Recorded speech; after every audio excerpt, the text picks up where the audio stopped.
welcome back. Took a while. Well, not really, but the video was so damn big, we had to make 2 videos. So here's part 2. So yeah, that was my first highlight. Wow. Second highlight, I gotta give a shout to the CPOG Open team in particular because it's very, very, very rare that an Open team is comprised of players that are not only teammates growing up, but were friends growing up. Like family. You Like, guys are brothers. Yeah, man. Like the games I saw you guys play, and like I forgot what the lineup was. I was like, man, like they've been playing like this since they were 13, 14, and here they are playing in the Open division at the highest level at NABA, and it's like you rarely see that at NABA. It's a rare. I don't even know like an additional term other than rare. It's a true testament to the CPOG organization. Yeah. You know, they've been around for 30-ish years, maybe 40, and their staple is grooming homegrown players, and not necessarily from Staten Island, but kids that their purpose is to keep them together, because that group 2009 was the first championship they had won in a long time together as juveniles. Yeah. Through the years, the core would stick together, and you see them year after year, and now they're open from kids to grown men. Again, it's something you can't you can't make that up. It's hard to put into words. Yeah, it's special. It really is. If you have been there, even their opponents, guys will be like, "Damn, we've been playing against these guys since we were kids, and they're still playing together. We're playing against so each hard other." to beat. Yeah, you know. So I think they get 3rd place. They got 3rd place. They got 3rd place. You know, shouts to them. So all of you guys know what you are. But he's ran with them. He's been on their team. He's played pickup with almost all of them. So again, CPOG will always have a special place in our heart. Yeah, you know, which also leads to stemming off of that CPOG senior team. Jesus Christ! You know, 10 years ago, those guys are open. Yeah. I was saying like, they probably could have competed in Open. They probably could have been more than half the Open team. Like, a short history like that seniors team for the NABA heads that are just coming about, or that group is pretty much the dynasty team that owned the 90s. I think they won like 10 or 11, a bulk of it consecutively in the 90s. Coach Mike Buddha always talks about these guys like the CPOG 90s you guys gotta dynasty. play like the 90s team. You know, and we have love you, Buddha. We have a tradition to uphold with the blue and orange because CPOG is the best. New York City, Staten Island. But yeah, that's the truth, bro. That's the truth. They were the ones that pretty much built the foundation for CPOG's rich history. People from DC FIBA always told me about how CPOG was the iconic organization that they wanted to be like. In a span of maybe 5 or 6 years, they pretty much built an empire for themselves. Not only were DC FIBA sent competitive teams they were winning, but they had so many people where they were able to build other organizations. Like, remember to 2010 there was that Virginia group. Yes. That was pretty much like FIBA's B team. But the fact is they were big enough to help branch out and still create another delegation and work together. So shouts to that CPOG seniors team. CPOG Damsels, I think, won. Did they? I'm pretty sure one of the girls. I think Lara coach. If they did.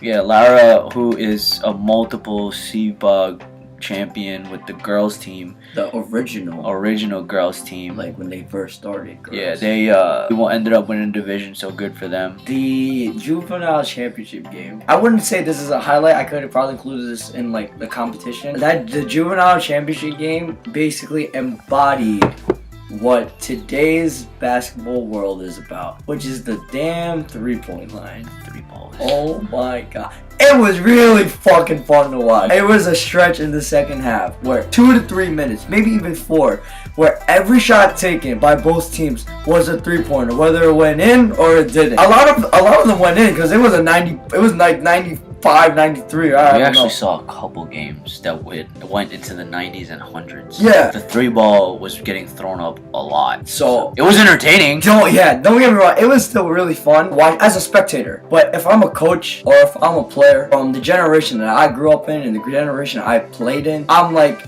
there's no way in hell I'm letting these guys throw up threes. Like at some point, 53's a game. Like at some point, if I'm playing defense, like I might have to take a flagrant foul just for the simple fact, like, bro, you're not dropping like 5 threes on me in the first half. Like, I'm sorry. I shouldn't say that because it has happened to me before. Shout out to AJ Paisan and AC Hagariles or Hagariles. Yeah. AC. When they did it to me, it was only them doing it a game. Not 5 guys. Not all 5 guys on the court. Shouts to Husai Open. Dude, even who's that juvie team? I think his name is Nico.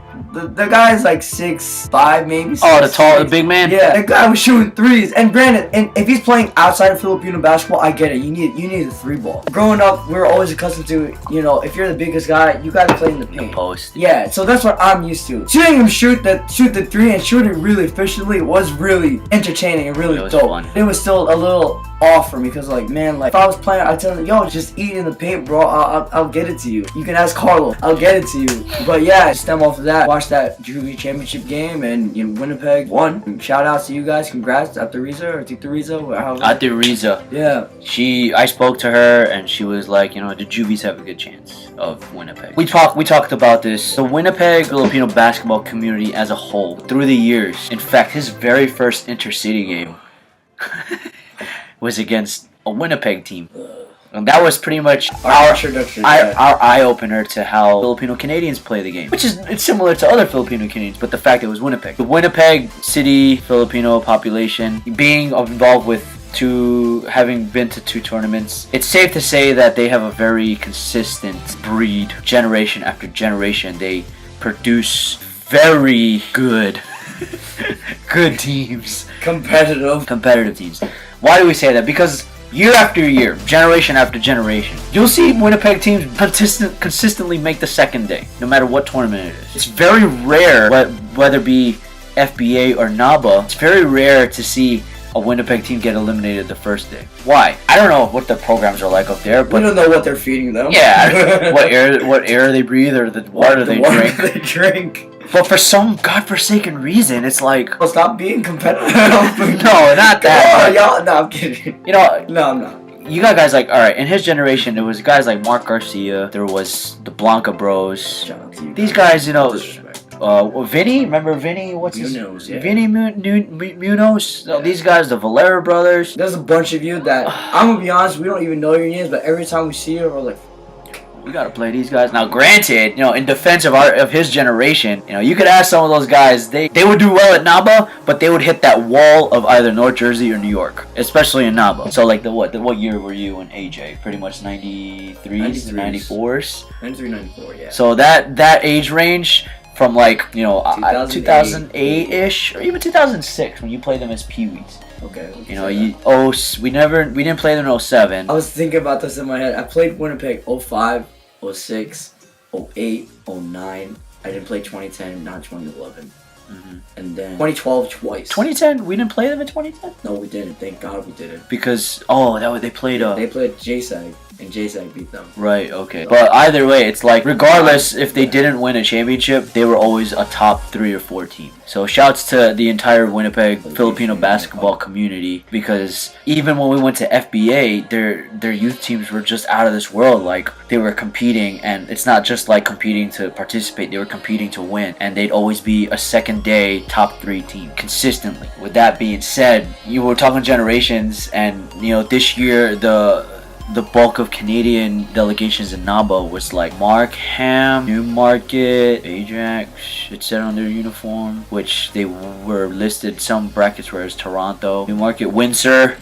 No disrespect to these groups. I'm just gonna be stating facts that in our time, within a span of 10 years, from like 2005 up to 2012, let's say 7 to 8 years, these cities that were making the second day this year, they were usually, and I'm not just saying 1 or 2, but like most of these cities with all their youth teams, they were usually 0-2 kind of teams and be out the first day. In 07 to 2012, and that's Norman, the powerhouse Filipino Canadian teams were always, I'll say Toronto, the mean purple, the blue of the Scarborough fucking Falcons, and the dark blue of North York.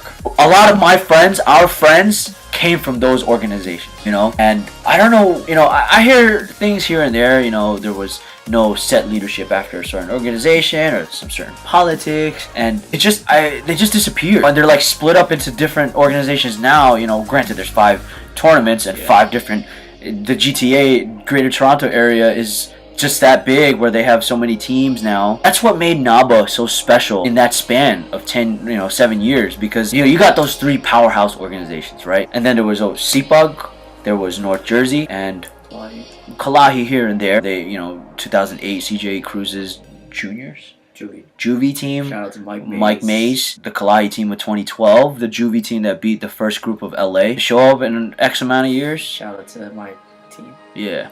So it's like, and North York sent the Juvie team that year, but I feel like 2012 was probably the time when we saw a depleted powerhouse, like Toronto powerhouse absence. Yeah, Dulce, haven't seen Dulce around in a while, and I think Dulce did send teams that year, though. Did they? Oh, maybe youth teams.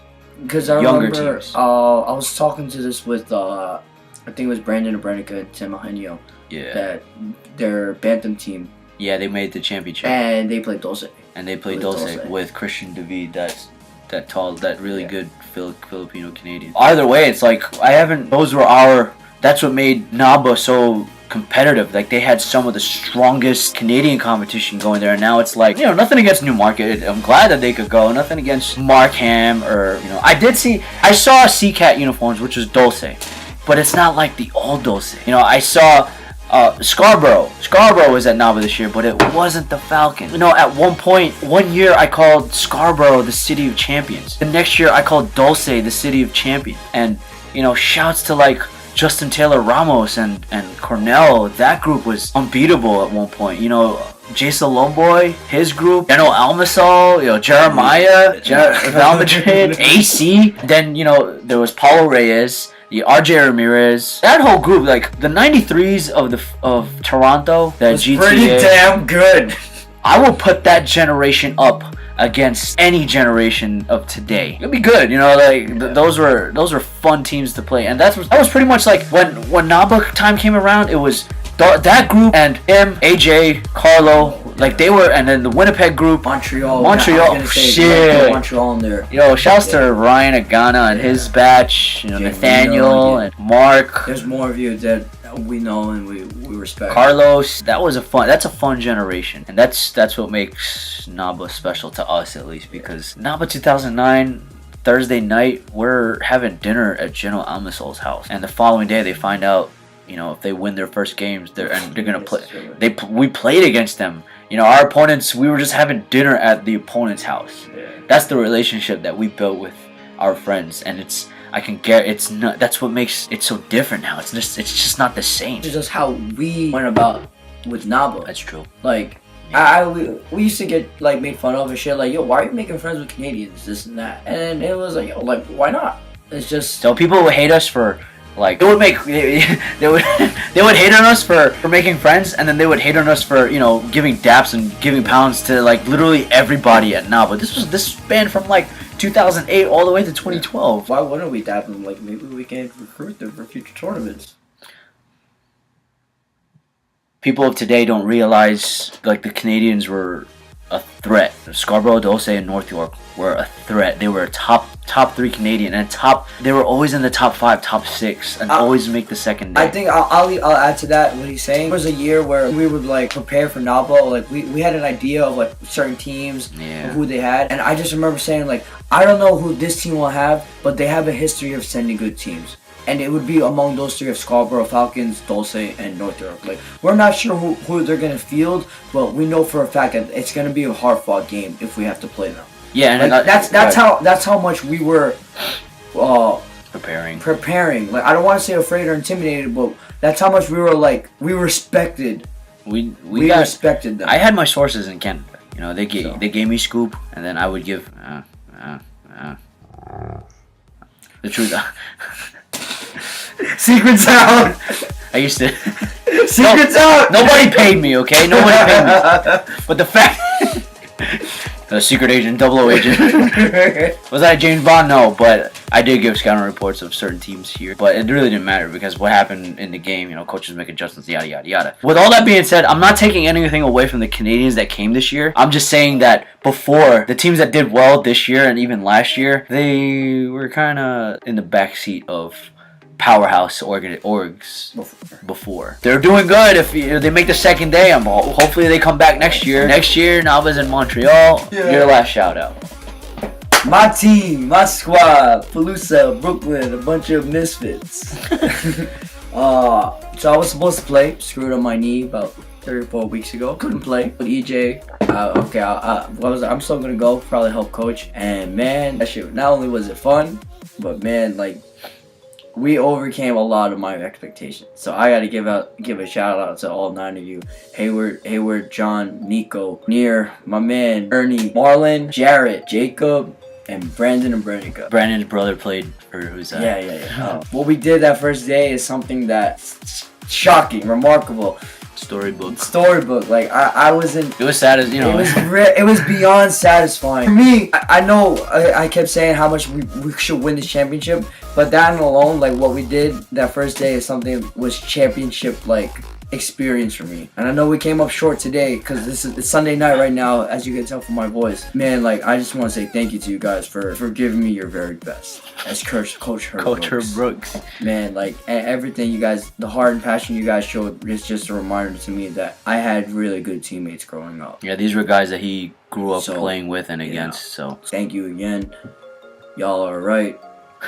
Thank you to Lai and EJ as well for trying to keep me calm, especially today. Let me give a perfect example of what kind of teammates he has. Like, Eliza was a little too old to participate, but Eliza, him, and guys like Rainier, they go back to him and Rainier go back to 08. You could ask Carlo De Chavez, you could ask AJ Paisan, and how essential they were to their championship teams because they won together. Him, Rainier, and Eliza won 2009 with North Jersey. With North Jersey and AJ. 2010, him and Rainier were two of the key role players with Carlo De Chavez on the junior championship team in Jersey Shore. With CPUG. While Eliza was a key player off the bench for CPUG Juvenile, but still winning. They ended up winning as well. And then they come back to play together, Carlo in 2012, and they win with the Central Jersey Kalahi. Represent? Not that many players nowadays get to say that they won not only three championships at NABA, but they won with 3 different delegations. The Husai collegiate team, they have a bunch of our friends on there, and then Jay Siri Cruz with Jay, respect, bro. With QLI, the collegiate championship team. Jay, they were teammates back in 2006 as Pee-wees. Throughout the years, Jay just got better and better and better, and it's safe to say that this is probably the best I've seen Jay play ever. Like he's at a level that's he's up there with the best. So respect, Jay. Much love to you and your dad. You guys have been around for a while, and hopefully we'll be on the same bench together or whatever. It's always fun competing against you. Yeah, NABA 2017. That's a wrap. I have an idea of putting together a video, but I want to match up the recent champions and runner-ups that I've seen of like the junior and juvenile division and match them up against previous junior and juvenile runner-ups and champions from the times that we were around. Ain't nobody fucking with my squads. I'm sorry. Stay tuned for that. It's going to be very interesting because I still have to dig up media, like pictures of these teams and put it together. But it'll be fun. Nobody else would do this, and I find it fun. I start nursing class soon. So he's in nursing school. You'll probably see him a lot more. And one of the reasons why I have been lacking uploading is because one, I took a hiatus from social media.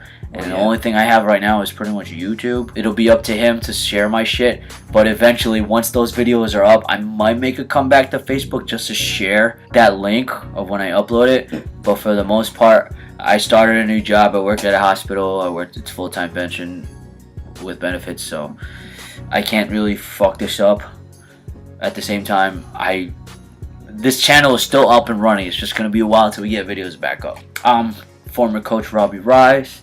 That's the now. I'm Jonathan. That's John. Penny. We're the Bastos Boys, and thank you for watching. If you watched both of the videos, so yeah, part 1 and part 2. Yeah, 1. Adios. We're about to rip one. That's definitely gonna be at the end of the video.